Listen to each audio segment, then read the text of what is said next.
Alan and Monica here with you. We bring in Antonio Davis, who joins us on the MSG 150 Speed Dial, presented by Fios, by Verizon. Antonio, how are you doing? I'm doing good, man. Thank you. All right, first and foremost, let's talk about the NBA Finals and what you saw in Game 2. And if you feel like, because we got a bit of debate going on here in the studio, did the series shift, or is that just a Game 2 and we still got to figure out the series?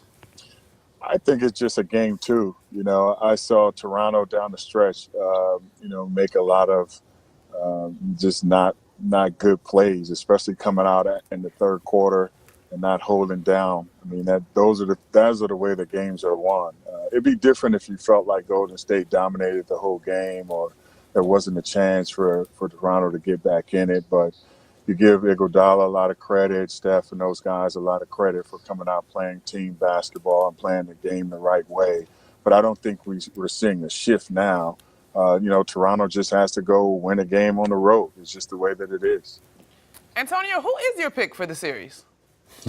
Wow. I think if it goes to Game 7, I have to go with Toronto because of that home court. But I don't think it's going to get there. I really think their chance was last night. So I'm going to have to go with Golden State in 6. Amazing. Go with the experience. Oh, you don't like that answer? But then it did shift last night. If you think that was their shot, it did shift on them last night.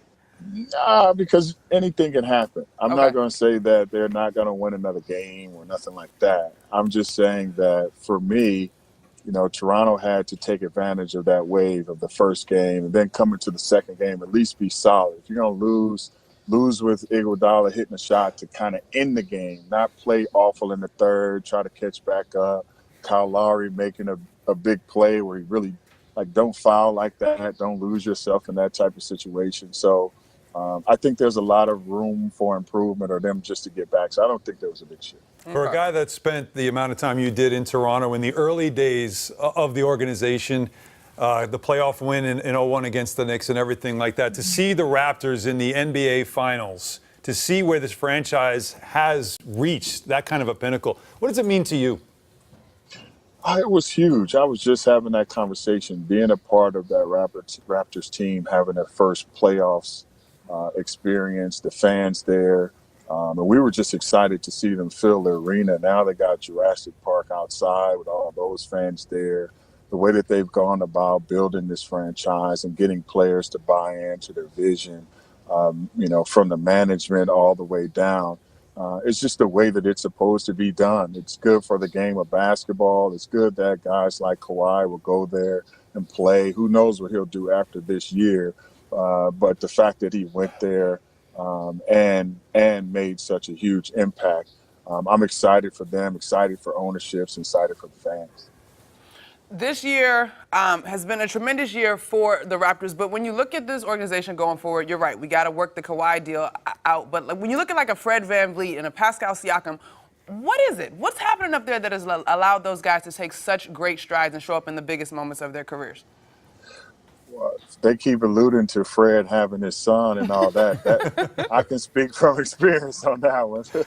When you got a baby on the way, it's kind of hard to get in that mode of playing ball. And I'm sure that was a huge, weight off his shoulders. Congrats to him. I actually coached Fred when he was a young man, so I know he's all about family, and I'm so happy for him in these moments.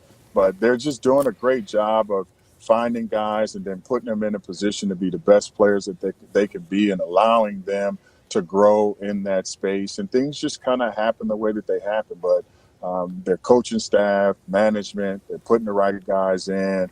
I was kind of skeptical about that Kawhi trade. I knew Kawhi was great. DeMar DeRozan was great. I didn't understand it. But now you look at it and you go, wow, that was a great move for them.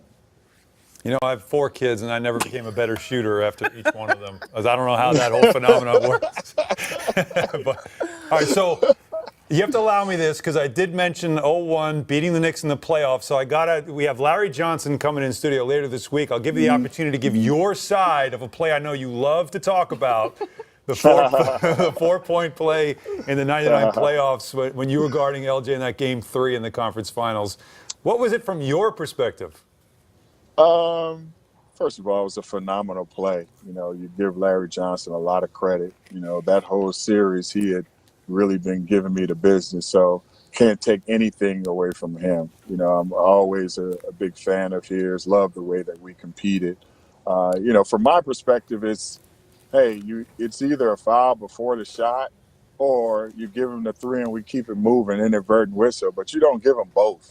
Like, come on, man. I didn't foul him in an act of shooting. I either fouled him before and it's, and he gets to whatever. But anyway, things happen. I've had my time to answer that. It was a phenomenal play.